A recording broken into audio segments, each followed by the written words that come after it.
Hi, last time we talked about the difference between independent sample t-test and a paired t-test. Today we're going to talk about independent samples.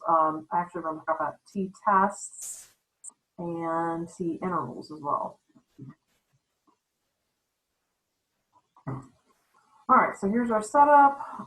We've got two populations. This one has mean mu1, which I don't know what it is. This one over here, oh, it's a little smaller. There we go. All right, and this one has mean mu2.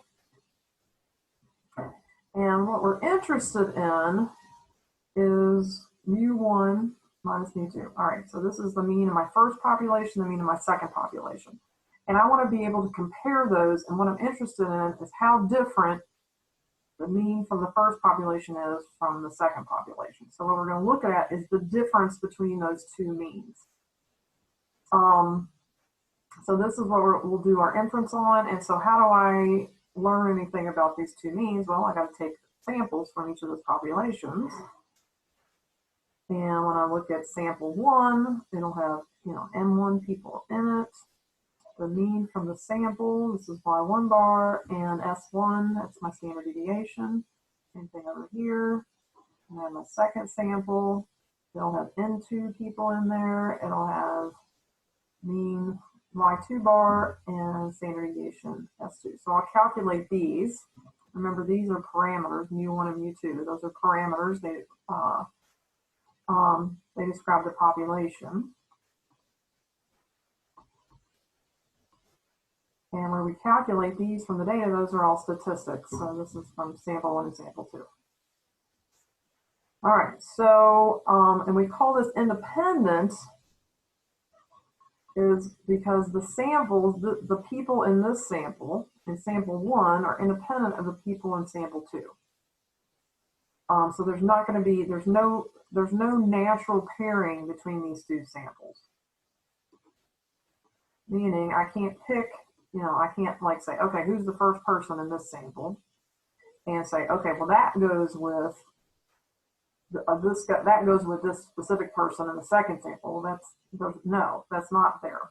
These people over here are different. They're unrelated to these people over here. All right, so let's do an example. And this is researchers randomly assign people to eat soup from one of the two bowls. All right, so we've got these two bowls. One of them is an ordinary bowl. So here's my ordinary bowl. All right, and people are going to come along and they're going to refill it with a ladle.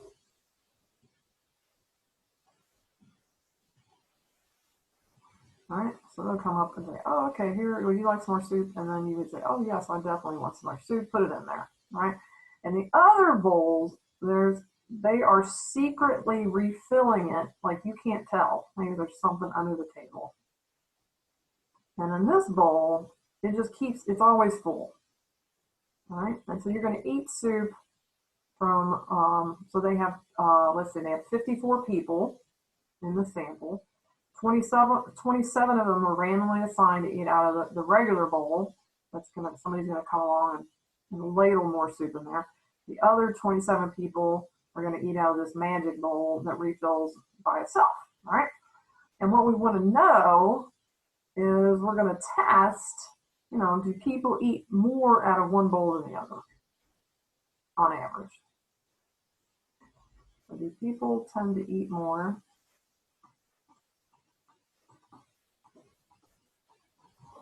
And one of the two types of bowls.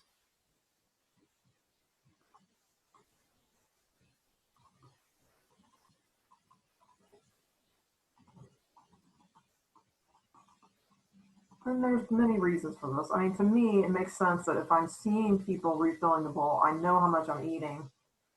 And, that if I had 2 bowls of soup, then I'm definitely not going to have a third bowl of soup. Where if it was naturally refilling, I might just keep going. So, I mean, who knows? Who knows?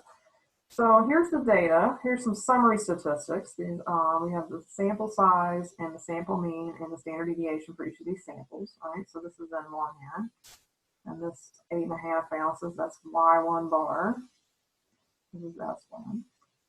Then over here in the refilling bowl, we have those N2 people. And we have Y2 bar is 14.7 ounces and S2. All right.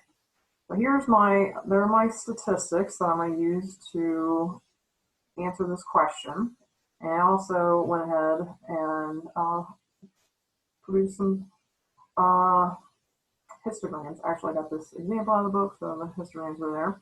And then you can see we can use that to check our conditions. All right, so there's a new condition. We always have this, usually we go with this one first, independence and randomization, all right? But this time, because there's two types of two sample means, I want to make sure that I'm doing the right kind of test, all right? So when I say independent groups, I mean not paired. I don't want paired data. The steps that I'm going to follow here are for data that's not paired, all right? So,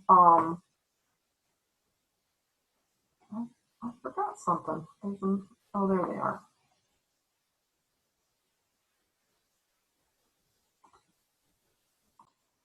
Sorry about that. Before we look at our conditions, we have to write out what our hypotheses are for this test. All right, so we have two types. We have the null hypothesis and we have the alternate hypothesis. And the null hypothesis is always some sort of equality. And the alternate is always some sort of inequality. It's either going to be less than, greater than, or not equal to. And these are always about the population. All right, so hypotheses are about the population. So we're going to be talking about mu's, or population means, as opposed to the Y bars. Okay, so what here do I think could be the same or different? All right, so let's look at our research question. The research question feeds into the alternate hypothesis. Do people tend to eat more in one of the two types of bowls? All right, so if in one of those bowls we eat more, and you can see here in the actual data, in a refilling bowl, they on average they ate almost twice as much as the ordinary bowl. Well, maybe not quite twice as much, but that's Y1 and Y2 bars. So this is about, so basically if you eat more out of one of the two types of bowls, then mu1 and mu2 would be different. All right. So when I write my alternate, this is going to be about mu1 and mu2 being different from each other.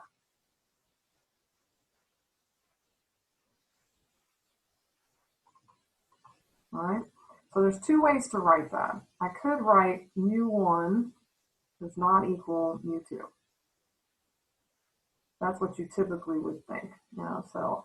But the way in statistics we tend to write this is we tend to write mu1 and mu2 as a difference. So this is essentially the same as saying mu1 minus mu2 does not equal 0. So this is my alternate hypothesis. Okay. So that's how we typically write it in statistics, but it means the same thing as mu1 does not equal mu2. In fact, if I, subtract mu2 from both sides, put minus mu2 here, minus mu2 here, I would get mu1 minus mu2, these would cancel, is not equal to 0. Same thing, right? And the null is an equality about, so this is mu1 minus mu2 equals 0. All right, so this means, if this was the same, then we would say this means on average, people eat about the same, eat the same amount in both types of bowls.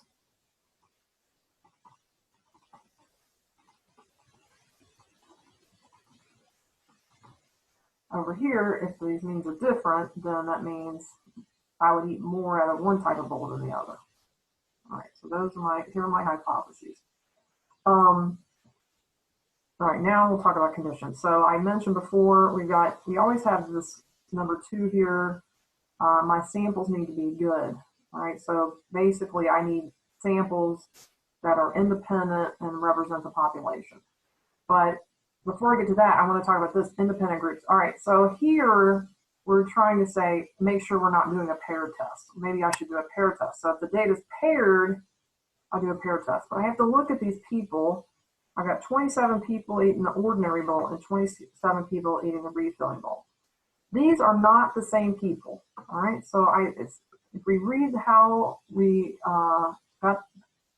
we figured out who ate what, is that they randomly assign people to eat from one of the two bowls. By the way, when I'm randomly assigning people to situations, what is that called? Think about it. What is that? What kind of study is this? Is this an observational study? No, this is an experiment. When I put people in situations and then measure a response, that's an experiment. So I randomly assign people to eat, and then I measured how much food they ate. And so when I randomly assign them to a bowl, that makes it an experiment. Okay. So these are different people, and I randomly assign them, which makes them independent of each other. Right? So this is going to be, so this is yes, they're independent. They're different people. Okay.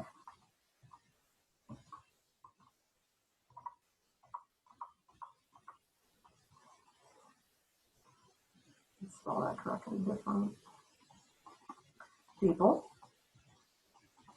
And they were randomly assigned. Right? So I didn't do anything weird that I put, certain kinds of people in one group or the other. All right. So that is that the groups themselves are independent of each other. The people who eat out of one bowl are independent of the people who eat out of the other bowl. The other condition are the people within each sample. So the 27 who eat out of a regular,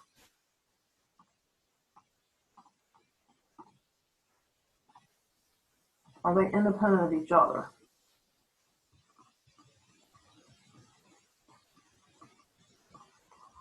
All right. So, and the same with the other 27. This is the regular bowl, this is the refilling bowl. And so what is it we're measuring here? What's our variable? The variable is how much they eat. So what I'm saying when they're independent, if I look at a person, one person, and I say, well, here's how much they ate, does that affect how much other people eat? And I would say that when you're eating with other people, that you're not independent of each other. So if I go out with friends and they're getting dessert, I am going to be more inclined to get dessert myself. It's just kind of a, herd mentality. And if other people are being more careful about their diet and they're saying, hey, let's eat healthy, I'm more likely to eat healthy. So in order to make sure that these people are independent of each other, I would, in the design of the study, I would make sure they're not eating at the same time and at the same table. All right. So, but given that I did that, I had them eat at different times and I had them eat apart from each other, then yes, the amount that they eat are independent. Okay. Nearly normal. All right. So in the past, when I did a one sample t-test, I would look at a histogram and I would see if it met these qualifications. So depending on the size, so basically the nearly normal, the way that this works is that samples, if they're big enough, then the sample mean is normal. So how big do they have to be? Well, it depends on how skewed the population data is. And so what I do to say, well, I don't know what the population is, I look at a histogram of the data. So here I'm going to be looking, so normal, like with a one sample T, we look at the histogram, but here I'm going to look at both histograms. And I want both of these histograms to meet these conditions, all right? So the sample size for each one is 27, all right? So N1 and N2 both equal 27. So those are moderate samples, according to my scale down here. So in order to be able to use this data and do my t-test on it, they have to be at most slightly skewed. So they can't be very skewed. All right, so I need them to be at most slightly skewed. And they're I gotta go page up to look at them. So let's take a look. That's my requirement. So look up here, and you can see here, this guy, yeah, that's fine. That's no big deal. All right, so this is unimodal, skewed right. It's not extremely skewed. It's not very skewed, but it's skewed right. So these are both skewed right. So these are fine. I would say this guy looks okay, this guy looks okay. Nothing extreme, nothing weird going on there. All right, so that means my means are normal. My Y1 bar and my Y2 are normal. All right.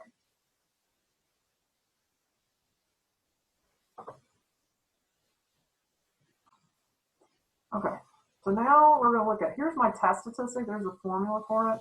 I want to talk about where I got it. All right, so the theory is, all right, so because we passed the conditions, then both of my samples met the conditions. All right, so that means my sample mean from the first sample mean from the second sample are both normal, and they have their respective means and standard deviation. Oh, actually, this is sigma. That was a mistake. All right, so that's what they have. They have standard deviation sigma 1 and sigma 2. And so what I'm going to tell you now is this. All right, that if I take the difference in two sample means, all right, so Y1 bar is normal, Y2 bar is normal. The difference in the means are also, that difference is also normal. And it has mean mu1 minus mu2, which should make sense. The first, because this guy has mean mu1, this guy has mean mu2. So the difference in the sample means, probably on average, is going to be the difference in the population means.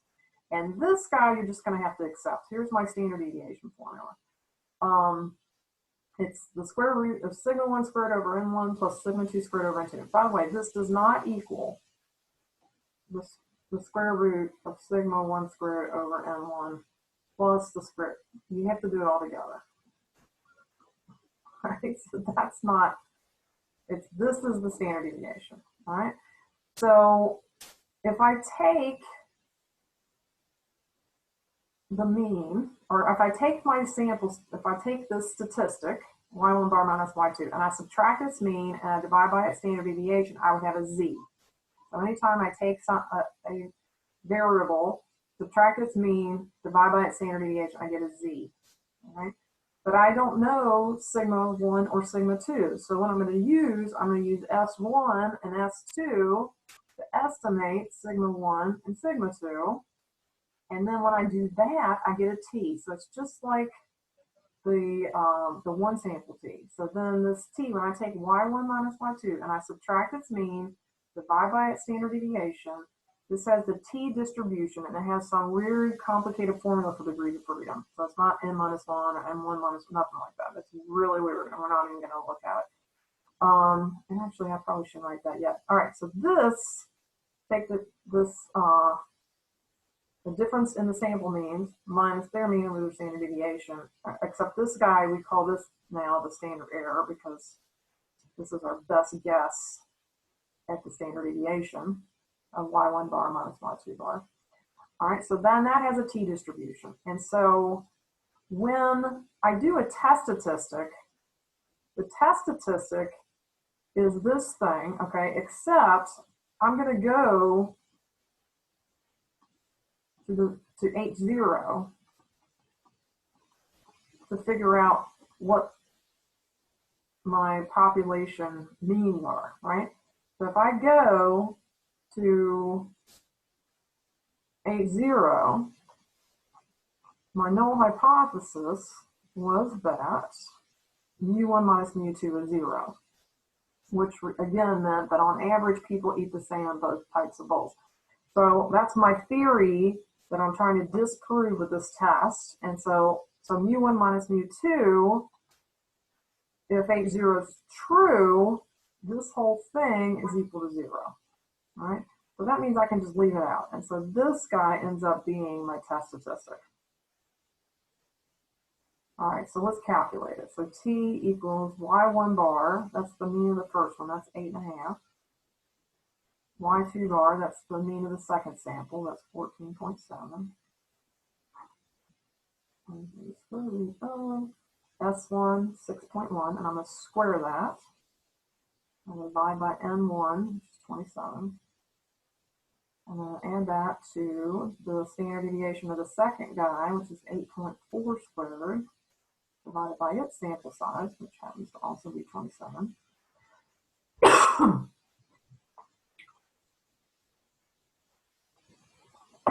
All right, so what does that equal? Oh, down here. All right, so this ends up being negative 6.2 on the top. All right, and that's because on average we ate 14.7 ounces in the refilling.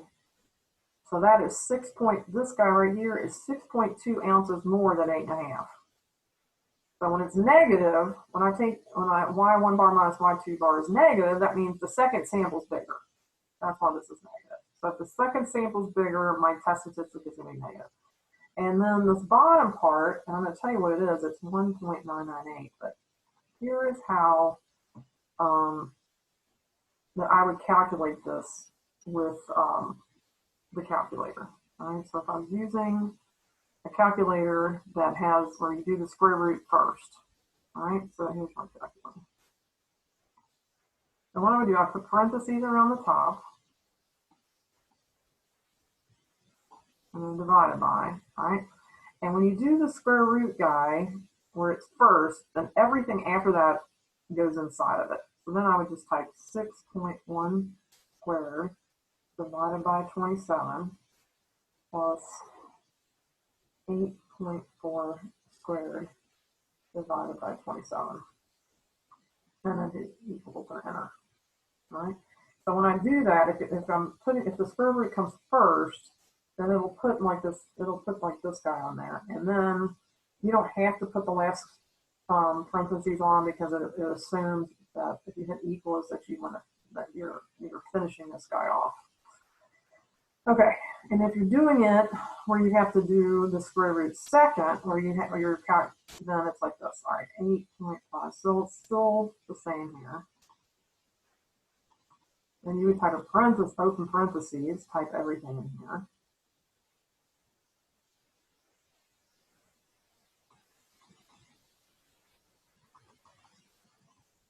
And you close the parentheses and then hit square root. And so when you close the parentheses and you hit square root, it's going to take the square root of this entire parentheses, which is what we want. All right.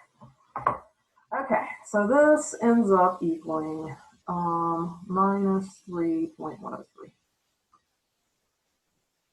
All right. So this is a t-distribution. It has some weird degrees of freedom that we don't know. T-distribution kind of looks normal. Somewhat fatter tails, and so I've got this minus 3.1 over here. And so my p-value is the tail probability. And so here's the tail to the left of minus 3.13. But because this is a two-sided test, remember this guy was not equal to. We didn't test if one was bigger than the other. We did it. This is because it's not equal to. This is a two-sided test. And with two-sided tests, the p-value is both tails. So even though this was my t here, this is my test statistic, I want this, so this plus this. Now here's the deal. I don't know the degrees of freedom, and even if I did, I couldn't figure out the p-value without StatCrunch. So that's what we're going to do. So we're going to do StatCrunch, stat, t-stats, 2 samples with summary, and I'm going to type all this information in. All right. Here we go. All right, so stat, t-stats. Now we got 2 sample, and we have summary information. I don't have data. 27 people, and in the regular bowl, they ate 8.5 ounces on average, and their standard deviation was 6.1 ounces. For the refilling bowl, still had 20. Oops, I screwed it up. You got to put the mean first. This was 27. All right. So the sample mean for the second one was 14 for refilling bowl, and the standard deviation was 8.4, and N is 27. Okay.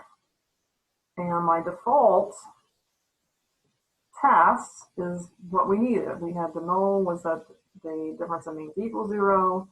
We were doing a two-sided test, so I just have to hit compute. And then here's my test statistic, minus 3.103, and my p-value is 0.0032. So this is what I really needed. Note, it gives you the numerator, which is the difference between y1 bar and y2 bar, and it gives you that denominator, which is the standard error here. But the degrees of freedom, I told you there was a complicated formula. It's not even an integer. So it's really weird. So the degrees of freedom for this test are 47.46, goes on and on. All right, but the p-value is 0.0032. That's what I really needed. And I brought this over. All right. So again, this guy, that's the numerator here. This is y1 bar minus y2 bar. This guy, the standard error is that the square root of s1 squared over n1 plus s2 squared over n2. We calculate above. This is my degrees of freedom, which is it's a weird calculation. It's very complicated. And there's my test statistic, and there's my p-value. So what's my conclusion? All right, so we always ask ourselves when we're doing a test, is the p-value less than 0.05?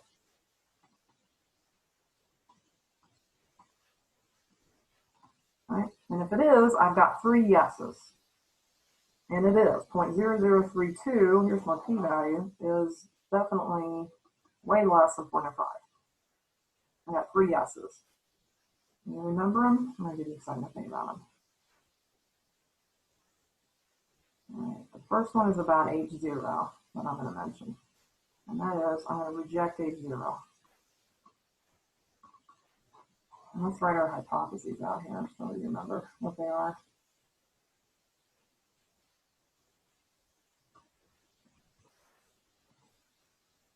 All right, so I'm rejecting H0. I don't think they eat the same amount on average in those 2 goals. All right, the next one is that the result is significant. So we have one way you can think about significance here is that, and since the refilling bowl is bigger, is that the amount people eat out of the refilling bowl is significantly higher than the amount people eat out of the regular bowl on average. All right. The last one is what we write in context. All right. So we have, well, the data provides, probably a better way to say it, but we have sufficient evidence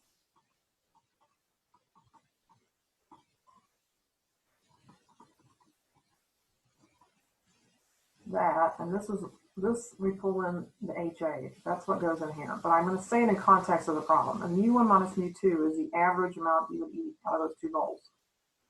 All right, so I would say that the people don't eat the same amount out of the bowls. All right, so that on average, all right, so the means mu1 and mu2 is on average, right? That on average, people would eat more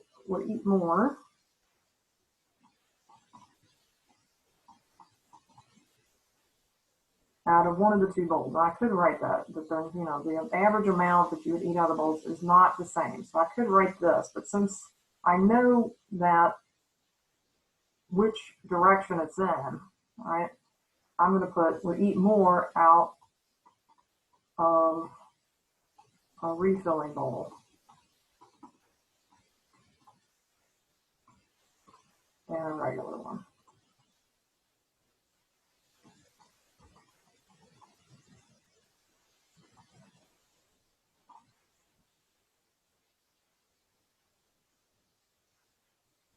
All right. So let's talk about a confidence interval. All right, I'm going to go ahead and give you the formula. We're just going to calculate this with StatCrunch, so you will not be calculating this on a test or anything. So in addition to testing if the means of difference, I might want to know, well, how different are they? All right, and that's what a confidence interval answers. So here's the formula for the confidence interval, even though we're not going to use it. But basically we're going to take, if I want to know what the difference in the, I want to know what mu1 minus mu2 is. My best guess is y1 bar minus y2 bar. And then I'm going to add and subtract this whole margin of error here, which is a t star times the standard error, which the standard error is the same. It's the same as the denominator for my test statistic, right? So in StatCrunch, same thing. T-stats 2 sample with summary, and I would fill in all those values again and just select confidence interval. I already ran the test, so I don't have to type all that in again. I can just have options to edit, and here I perform the test and just change it to confidence interval. All right, and so then I can see, it gives me all the same information here, and there's my lower limit and my upper limit of my interval. And I brought that number also. Okay, so again, this is the difference in the sample means, the sample difference. This is that standard error. There's my weird degrees of freedom. And so this is my confidence interval. So my confidence interval for mu1 minus mu2 is, minus 2.2 ounces to minus 10.2 ounces. All right, so we're going to interpret that.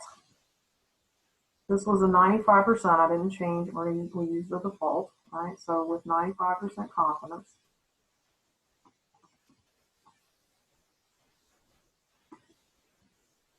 all right, and then we have to mention the population parameter. So this is about all people. People, would, not these people, but all people would eat, right? And then, and the parameter is the difference. It's the difference between those two bowls. So it's not, we're not going to eat between, it's not that people eat between 2.2 ounces and 10.2 ounces. That would be incorrect. This is the difference in how much they would eat. This is how much more or less they would eat in the regular bowl than the refilling bowl.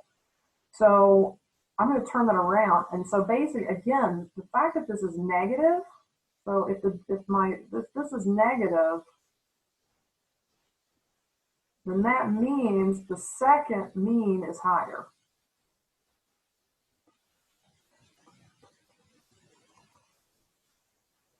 All right. So, and when I'm talking about y between y1 bar and y2 bar. So the second mean, so this is, y2 bar is higher than y1 bar, and that was the refilling bowl. All right. So this is how much more someone eats out of the refilling bowl. All right. So with 95% confidence, people would eat between 2.2 and 10.2 ounces more than. All right. So it's, again, this is not how much they would eat; it's how much more than. Okay, let's see. People would eat between 2 ounces more. Let's just put more out of a refilling bowl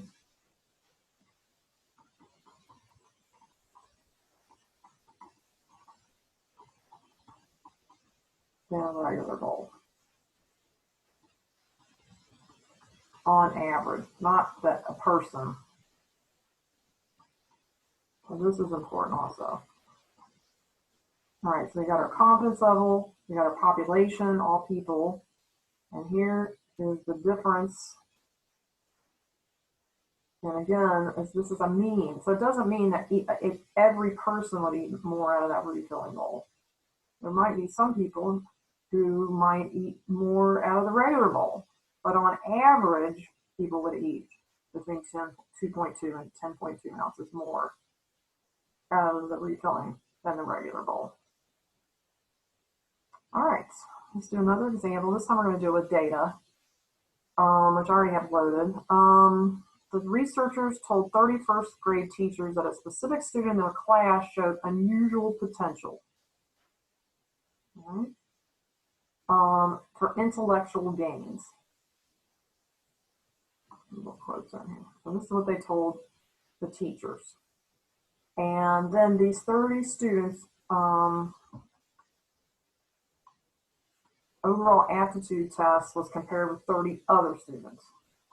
All right. So basically, so this experimental group, this is the one these are the 30 students whose teachers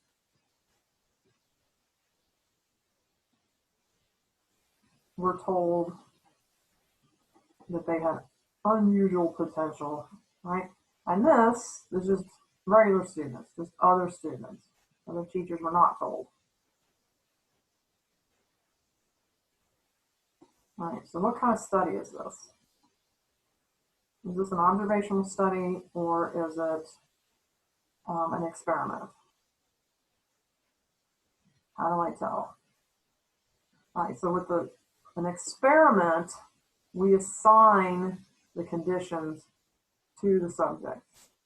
And here, we assign these 30 first grade teachers, or these 30 students, right? We specifically did something to those students. We told their teachers that they had unusual potential for intellectual gains. So this is an experiment.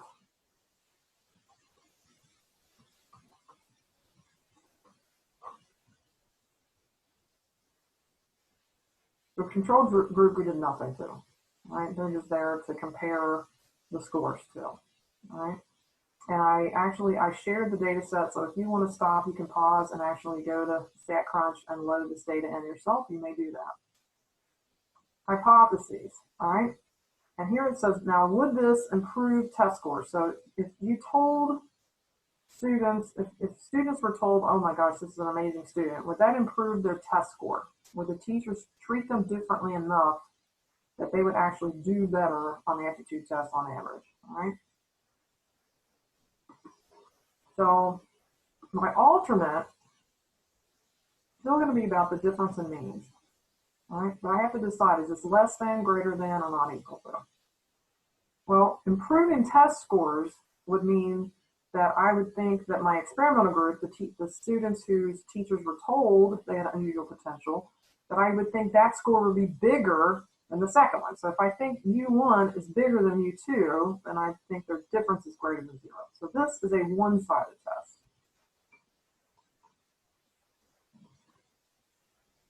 And this, again, is going to be U1 minus U2 equals 0. Okay, so we're going to check the conditions. Are these groups independent? All right, maybe I should have done this with a paired test. All right. So the question is, can I pair up a student in my experimental group with one in my control group? Meaning, does the score, are the students in the first group related to the students in the second group? If I knew the score of one student, would that affect the score of another student? And I would say that since it's another student, that those are independent, right? So these are different students. The garbage man is here. Sorry, you can hear that. Different students. So these are independent groups. So the people, the scores in this group, whose teachers were told they had unusual potential for intellectual gains, that those are independent of the scores of the other one. Now, I might say, maybe we should put them in different, different teachers' rooms. So I wouldn't want those to be in the same class as a teacher. Maybe the teacher itself is just really good. So I would have different teachers, but these are different students, so this is going to be independent, which is what I want. Now I want independence in each group. So I had 30 students, all right, who, with the unusual potential.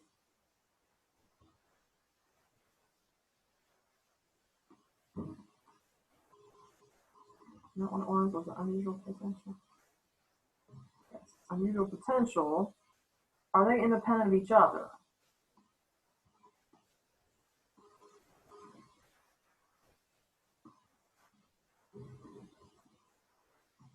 So are their scores, their scores affect the other student scores? Well, they have different teachers, so I would say they're definitely independent. And the same with the other 30 students, right, who didn't have this. But yes, these are both, so basically within each sample, we have independence.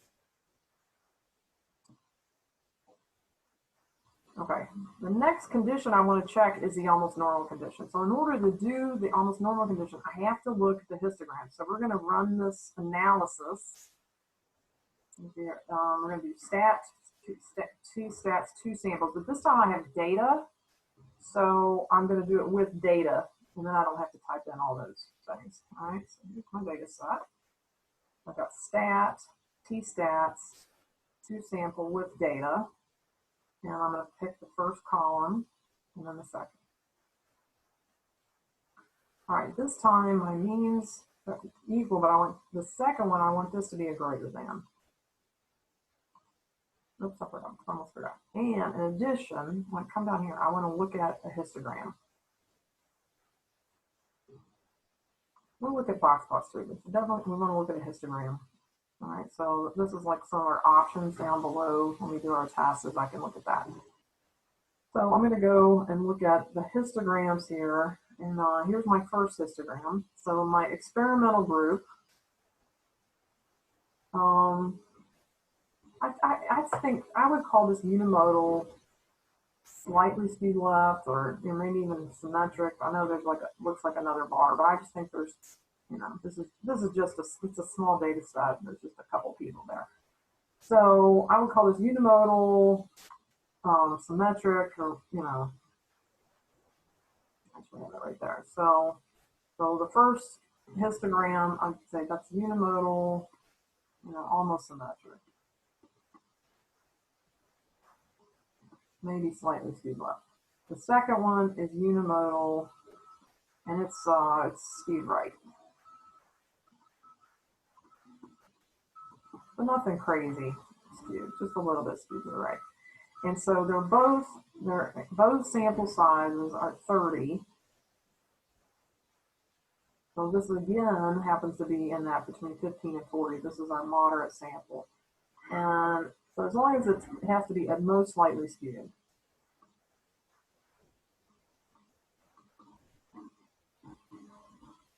I would say this is slightly skewed right.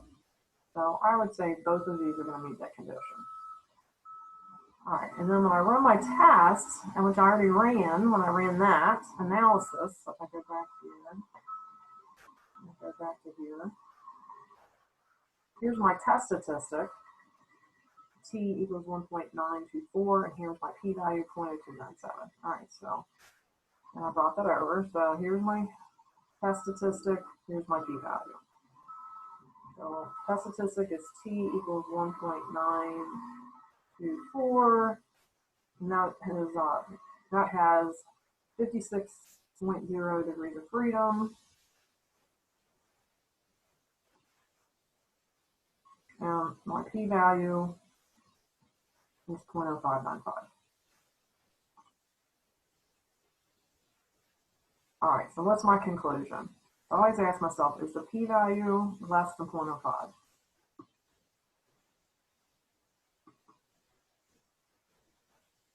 And is 0.095 less than 0.05? The answer is no. That's pretty close to 0.095. So here's what I'm going to say. I would say these are still going to be no's. All right, so I'm going to say do not reject a 0. And remember, 80 is that mu1 minus mu2 equals 0. Okay. mu1 minus mu2 is greater than 0. This one was that the average student score is the same. This one is that the average of the students who were told they had potential, this is the mean for the ones with potential, and we thought maybe that might be greater than this, all right? So this is saying don't reject A0. It's saying that the means could be equal. Not that they are equal, but the mean scores, like if we were to repeat this experiment, many, many times, the mean scores could be the same. All right, do not reject. This is not significant.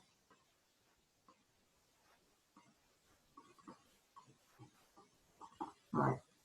Now here's what I'm going to say. All right, like we don't have enough evidence, but I'm going to say that we don't have significant evidence. We have some. All right, so we have some, but not enough evidence. So we're just going to kind of acknowledge that this 0.0595 is almost less than 0.05, but it's not. So that we have some, but not enough evidence that students, these teachers are told they have unusual potential.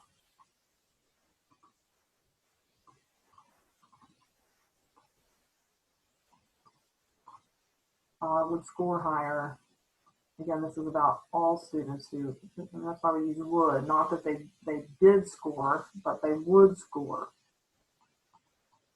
But we don't have enough evidence that they would score higher than other students.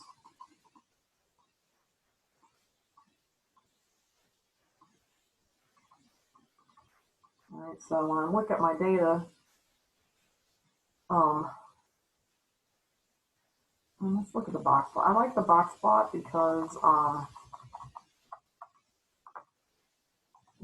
they're on the same page. All right, so you can see here that on average, the students who were told they had unusual potential, they actually, on average, they did get a higher grade. So you can look here, this box, the average, this green line is the mean. But this mean is higher. So they did score higher, but there's so much overlap, it's not necessarily, it's not significantly higher than this other one. It's not enough for us to think, well, this could not have happened by chance. So basically what it's saying is that these students could score about the same thing, and then I could have just I could have happened by chance to get this kind of difference. So, so I don't have enough evidence that they're, that they'd score more. But it's small enough that maybe I might think, I might want to check into it, maybe do another sample, another study, another experiment, maybe with more students, and see if that one I could find anything out. So we just don't know. Anyway, that is a independent sample t-test or a 2-sample t-test, and I'm done talking about that. So that is all. Have a nice day.